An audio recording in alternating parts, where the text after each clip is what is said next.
Welcome. Welcome to the Wii Robot Party. So we have quite a show for you tonight. I think you're gonna like it.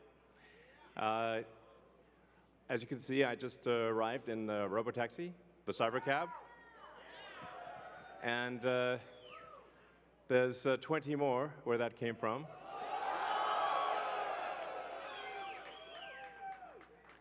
So they've been traveling. There's no people in them, as you can see. The car's just going by with no people.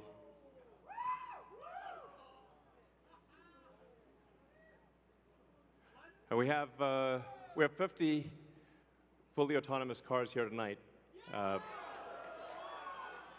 so you'll see Model Ys and the Cybercab, all driverless. You'll be able to take a ride in the Cybercab. There's no steering wheel or pedals. So I hope this goes well. We'll find out. so, so you see a lot of sci-fi movies where the future is dark and dismal, where it's not a future you want to be in. So, like, I love Blade Runner, but I don't know if we want that future. I think we want that duster he's wearing, but not the bleak apocalypse. We want to have a fun, exciting future that if you could look in a crystal ball and see the future, you'd be like, yes, I wish I could be there now. That's what we want. So when we think about transport today, there's a lot of kind of pain that we take for granted that we think is normal. Like having to drive around LA in like 3 hours of traffic. Yeah, and for people that live in LA, I mean, try to get from Pasadena to, El Segundo during rush hour is like, you can fly to, another city faster than you can get to cross down LA. So, and you have to drive the whole way. Unless you're in a Tesla, of course. Our Tesla already does quite well at this, supervised self-driving. So supervised full self-driving is actually working quite well. I'm sure there's people in the crowd, you're using that, yeah? So we'll move from supervised full self-driving to unsupervised full self-driving, where the car, you could fall asleep and wake up at your destination. So, but there's also a challenge for a lot of people that cars cost too much. I mean, when you factor in everything that goes into a car, and the car insurance, and the car payments, and the storage of the car, it's very expensive. So and you say like how many hours a week are cars used? Your average passenger car is only used about 10 hours a week out of 168 hours. So the vast majority of the time, cars are just doing nothing. But if they're autonomous, they could be used, I don't know, 5 times more, maybe 10 times more. So you could actually, for the same car, would have 5 times as much value, maybe 10 times as much value. There's 168 hours in the week, and like I said, only 10 of them are used for driving. So, and then a bunch of those hours are looking for a parking spot, which is, can be pretty annoying at times. So we want, with autonomy, you get your time back. This is a very big deal. So it's not just it'll save lives, like a lot of lives, and prevent injuries. I think we'll see autonomous cars become 10 times safer than a human. I mean, if you think of times past where there used to be an elevator operator in every elevator, but once in a while they get tired and they accidentally shear somebody in half, So now we have automated elevators. You just get in an elevator and you press a button, and you don't even think about it. And it just takes you to the floor.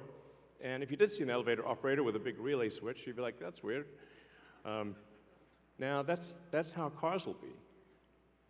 And it's not just the lives saved in injuries, but if you think about the cumulative time that people spend in a car and the time that they will get back that they can now spend, well, I guess on their phones or, or watching a movie or doing work or whatever you want to do. You can think of the car in an autonomous world as being like just a little lounge. You're just sitting in a comfortable little lounge, and you can do whatever you want while you're in this comfortable little lounge. And when you get out, you will be at your destination. So, yeah, it's going to be awesome.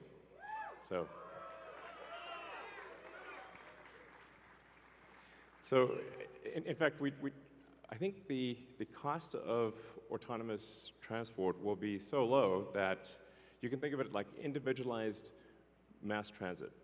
Like the average cost of a bus per mile for a city, not the ticket price because that is subsidized, but the average price is about $1 a mile.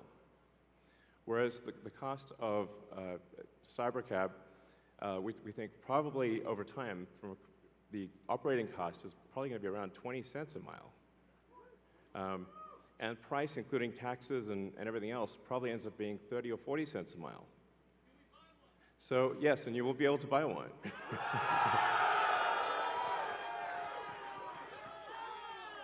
Yes, exactly. And we expect the cost to be below $30,000.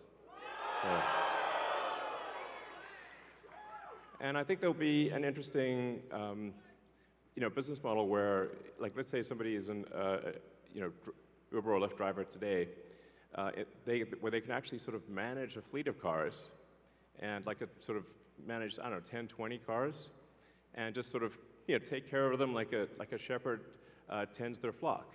You have your flock of cars, and you're the shepherd, and you take care of your flock of cars. I think that would be pretty cool. I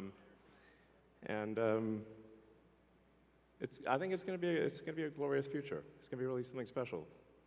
So, yes, good, all excellent questions. So,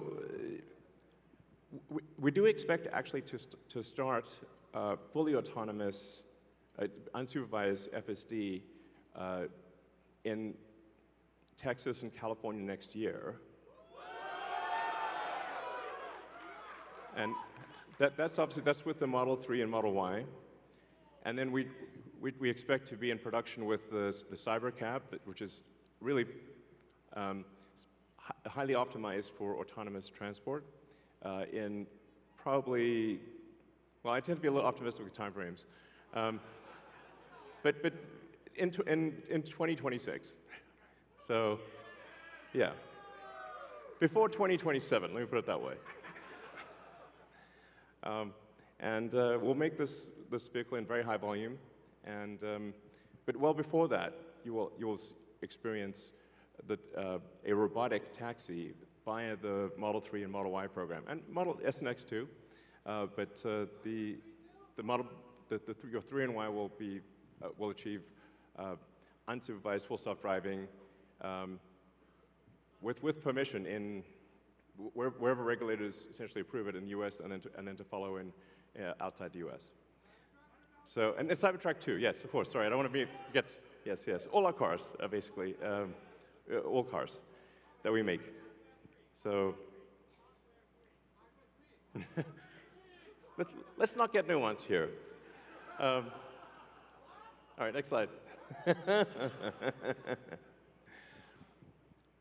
So one of the reasons why the computer can be so much better than a person is that we have millions of cars that are training on driving. So it's like living millions of lives simultaneously and seeing very unusual situations that a person in their entire lifetime would not see.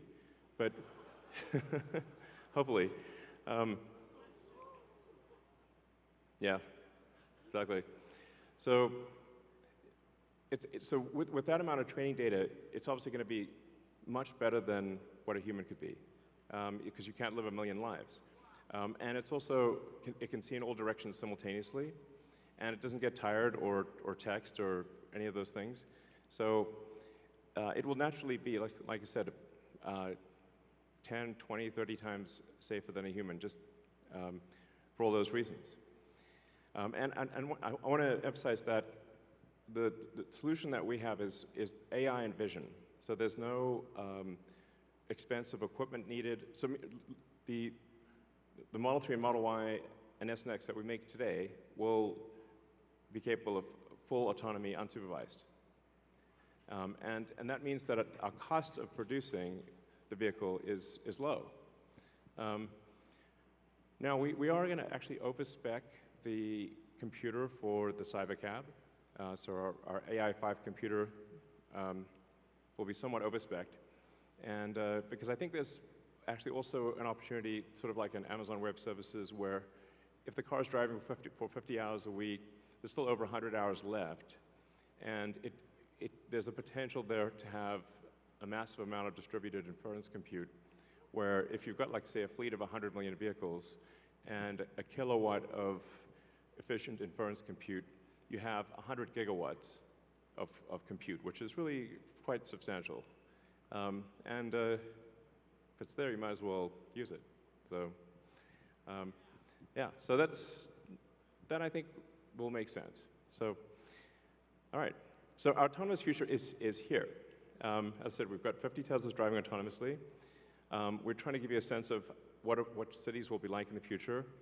And when you get in, you'll see, like, it's really quite a wild experience to just be in a car with no steering wheel, no pedals, no controls, and it feels great. And we have enough vehicles here, so everyone should be able to try it out and experience the set that we've built here. It's a very big set, so it's like really, we've used I don't know, 20, 30 acres or something like that. It's really big. So it goes on, the ride's long. And we set it up to feel like a ride, like a park ride. So it'll be cool, and you'll get to experience it tonight.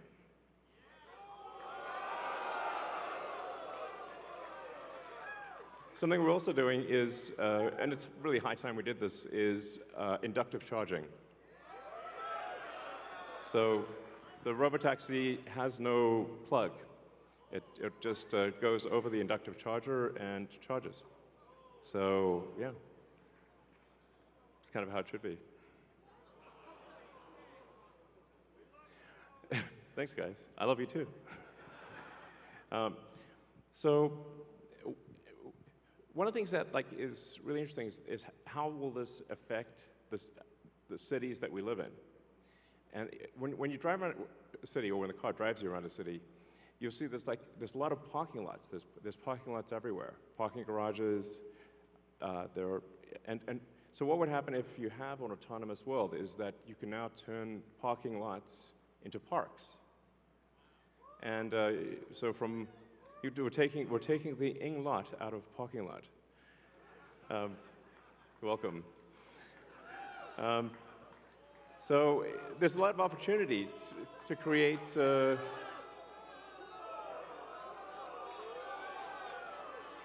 green space in the cities that we live in.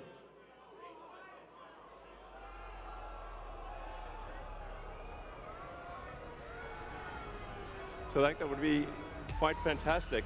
Oh, and also, what happens if you need a vehicle that is bigger than a Model Y?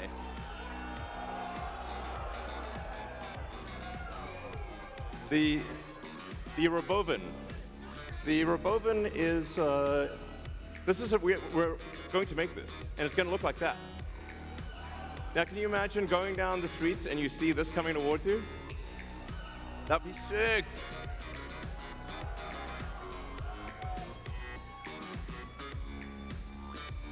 So this can carry up to 20 people, and it can also transport goods. So you can configure it for goods transport within a city, or transport of up to 20 people at a time. So this is gonna, the Robovan is what's gonna solve for high density. So if you want to take a sports team somewhere, or you're looking to really get the cost of travel down to, I don't know, 5-10 cents a mile, then you can use the Robovan. Some people call it the Robovan, but so yeah. One of the things that we want to do, and we've seen this with the Cybertruck, is we want to change the look of the roads. The future should look like the future.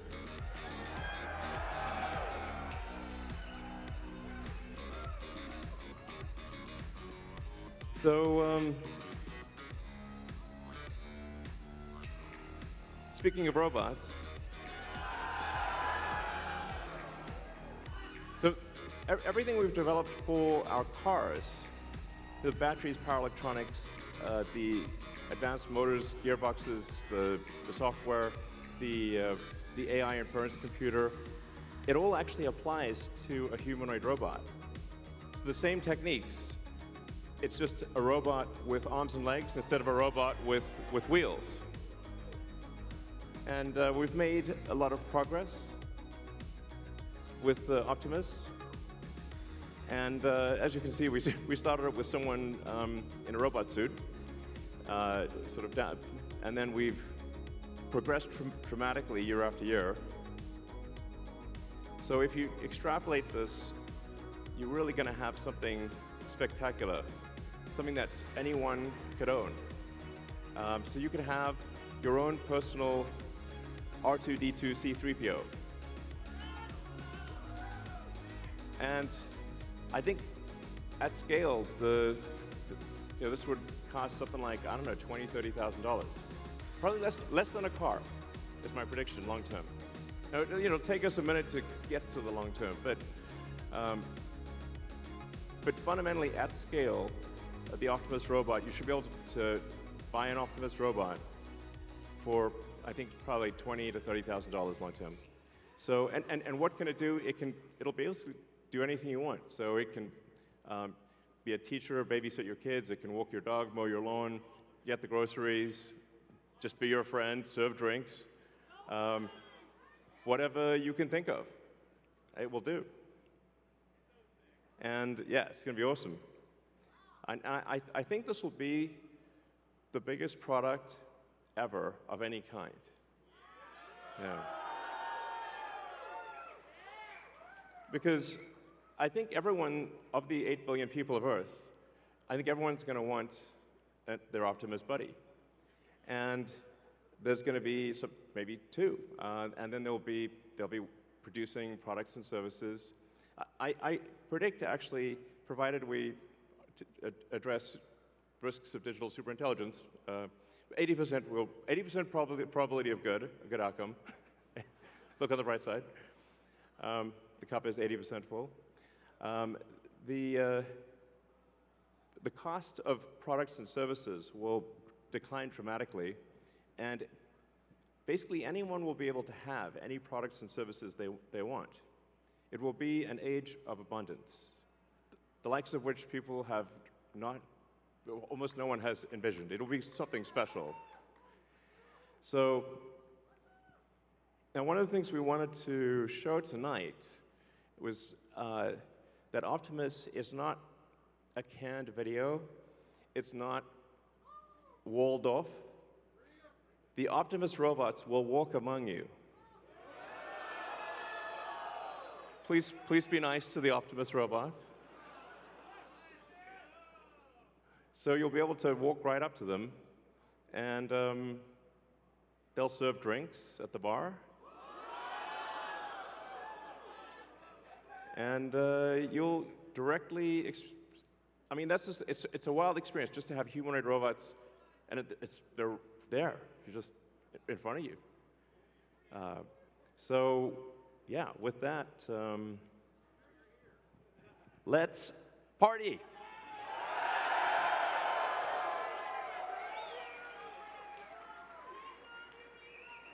I love you guys too. If you look at that gazebo over there, let's get the party started.